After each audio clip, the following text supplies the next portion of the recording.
Sir हे बघा हा भारत आहे। भारतामध्ये सर्व धर्माचे जाती धर्माचे लोक राहतात। संविधानाचं पालन करणारा हा देश आहे। संविधानावरतीच हा देश चालतो आणि संविधानात कुठेतरी तरतूद असावी म्हणून पोलीस स्टेशननी कदाचित हे बांधकाम घेतलं असावं असं मला वाटतं। पोलीस प्रशासनाचे आभार मानले पाहिजे की ते लोकांच्या धार्मिक भावना सुद्धा जोपासताय। पण मनामध्ये एक शंका पण येते की जेव्हा तुम्ही मंदिर बांधताय मग या ज्या मंदिर बांधण्याचा धर्म पाळण्याचा कुठल्याही धर्माचा आचरण करण्याचा जो अधिकार ज्या संविधानामध्ये दिलेला आहे त्या संविधानाच्या निर्माणकर्त्याला तुम्ही अतिक्रमणित केलेला आहे। मग हे स्मारक का आपण करत नाहीये हा सर्वसामान्य कार्यकर्त्यांना संविधान प्रेमींना आंबेडकरी विचारांच्या लोकांना हा पडलेला प्रश्न। राहता तालुक्याच्या पोलीस स्टेशन मध्ये बांधकाम सुरू आहे।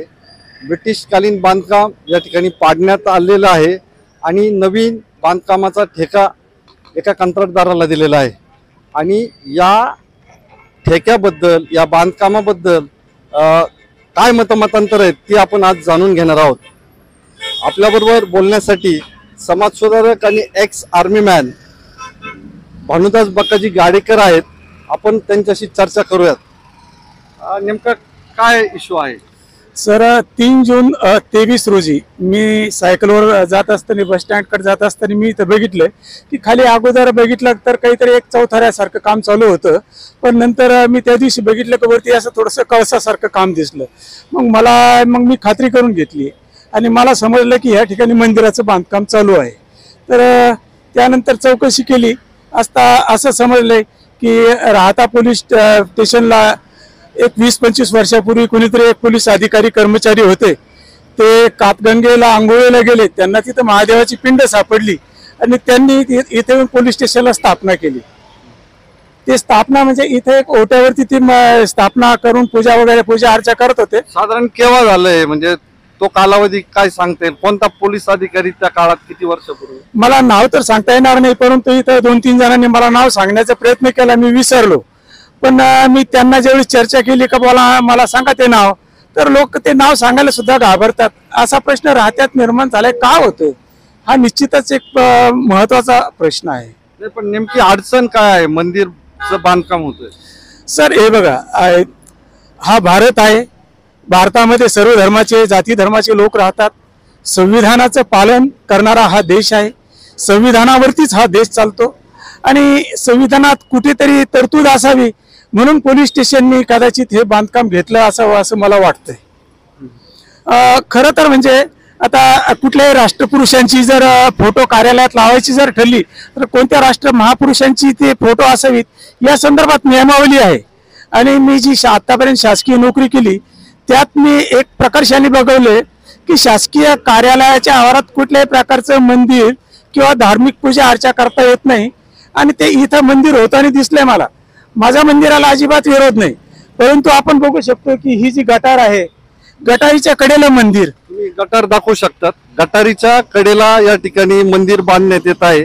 एक प्रकारे तुम्हाला ही विटंबना वगैरे वाटते का? भाऊ निश्चितच हे बघा महादेवाची पूजा अर्चा करणारे समाजाची आता फार मोठ्या प्रमाणात वाढ झालेली आहे। राहता वीरभद्र मंदिर ट्रस्टने सुद्धा महादेवाचं अतिशय मोठं मंदिर बांधलेलं आहे। राहता शहरात सुद्धा ठिकठिकाणी मंदिरं आहेत, तर इथं बांधलं याचा मला अजिबात विरोध नाही। परंतु जर समजा पोलीस स्टेशन काही देशाच्या संविधानात काही कुठं पोलीस अधिकारी कर्मचारी यांना जर अशा काही तरतुदी दिसून आल्या असतील, त्यांनी हे बांधकाम केलं असेल तर निश्चितच चांगली गोष्ट आहे। पण मी एक सैनिक म्हणून मला प्रकर्षाने एक गोष्ट जाणवते की जर समजा या शासकीय कार्यालयामध्ये असं कुठल्या एका विशिष्ट धर्माचं पालन व्हायला लागलं तर निश्चितच सर्व समाजावरती अन्याय होऊ शकतो। जो तो ज्या त्या समाजाला मानणारा आहे त्या समाज। परंतु या ठिकाणी महादेवाचं मंदिर आधीपासून होतं असं गावकरी सांगतात, मग ते फक्त शिफ्ट केलं या लोकांनी? हो हे बघा मंदिर होतं, पण मी काय म्हणतो त्याला पूर्वाश्रमीचं म्हणजे अगदी येत नाही। पोलीस स्टेशनचं बांधकाम होण्यापूर्वी जी जागा होती त्या जागेत हे मंदिर असतं तर हरकत नाही। परंतु एक पोलीस अधिकारी एक पोलीस कर्मचारी जर समजा जर देवाची स्थापना शासकीय कार्यालयाच्या आवारात करतो आणि बघा समजा आज येत ना भविष्याचा प्रश्न जर घेतला तर आज गटारीच्या समोर मंदिर आहे, महादेवाचं मंदिर आहे, इथं हजारो लाखो भक्त येतील मग त्यावेळेस इथं होणारा क्राऊड मॉब, ही मॉब मॅनेजमेंट कशी होईल? पार्किंग हा हायवेला टच आहे आणि पार्किंगची सुविधा नाही. हो, आणि नक्कीच भविष्यामध्ये समजा इथं मोठ्या प्रमाणावर भक्त लोक यायला लागले तर पार्किंग कुठं करतील? त्यानंतर समजा येत नाही, इथं जर समजा मोठमोठे कार्यक्रम व्हायला लागले तर रस्ता परत पुन्हा बंद होईल. म्हणजे शासन व्यवस्था यांनी याकडे लक्ष देणं गरजेचं आहे. त्या रस्त्यावरती किती मृत्यू झालेले आहेत? आता आपण ज्या मंदिरात समोर आहोत नगर मनमाड रस्त्याच्या, साधारण अंदाजे आता हे saint John English medium school तर इथं जे बीडी शिंदेची जी इमारत आहे, एवढ्या जागेत 2-3 लोकांचे मृत्यू झालेले मोटरसायकल अपघाताने.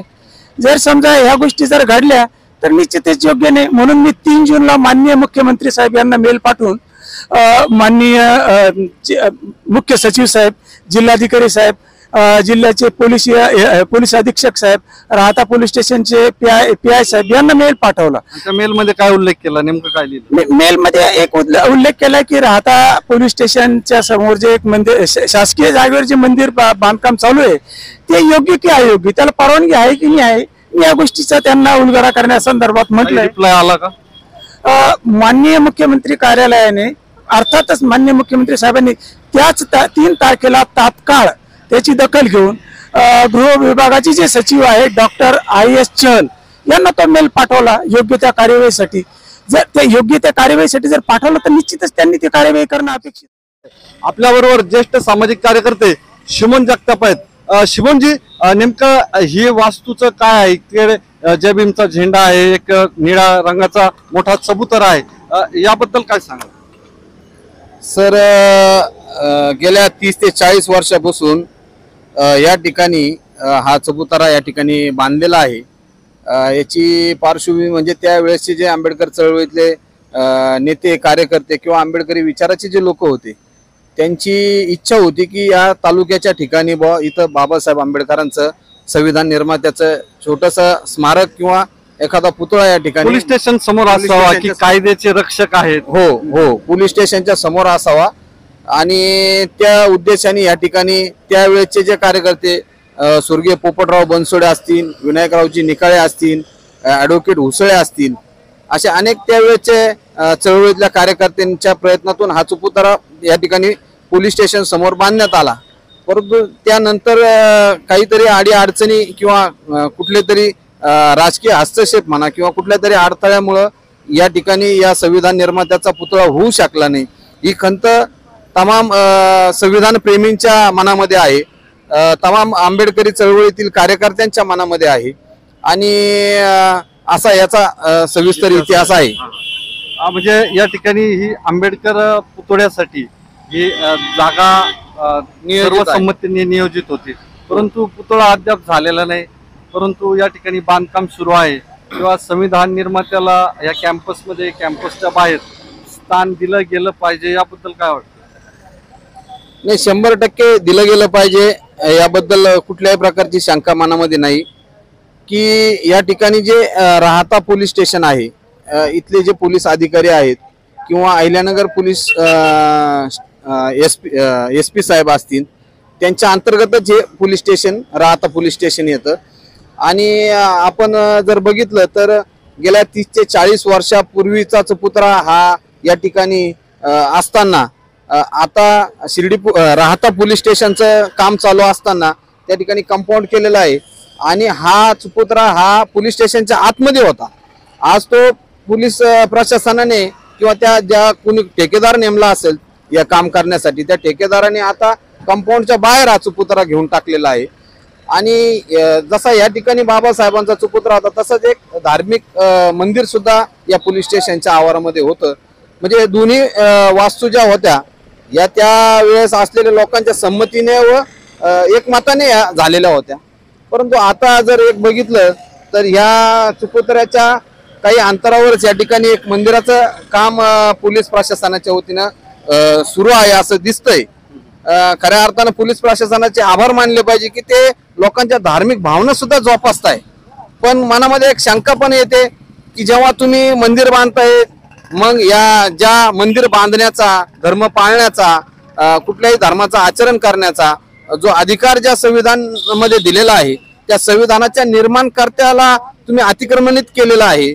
मग हे स्मारक का आपण करत नाहीये हा सर्वसामान्य कार्यकर्त्यांना संविधान प्रेमींना आंबेडकरी विचारांच्या लोकांना हा पडलेला प्रश्न. आपल्याबरोबर या विषयावरती चर्चा करण्यासाठी शासकीय सेवेतून निवृत्त झालेले माजी मुख्याधिकारी, सेवानिवृत्त मुख्याधिकारी बाळासाहेब गुळे पाटील आहेत.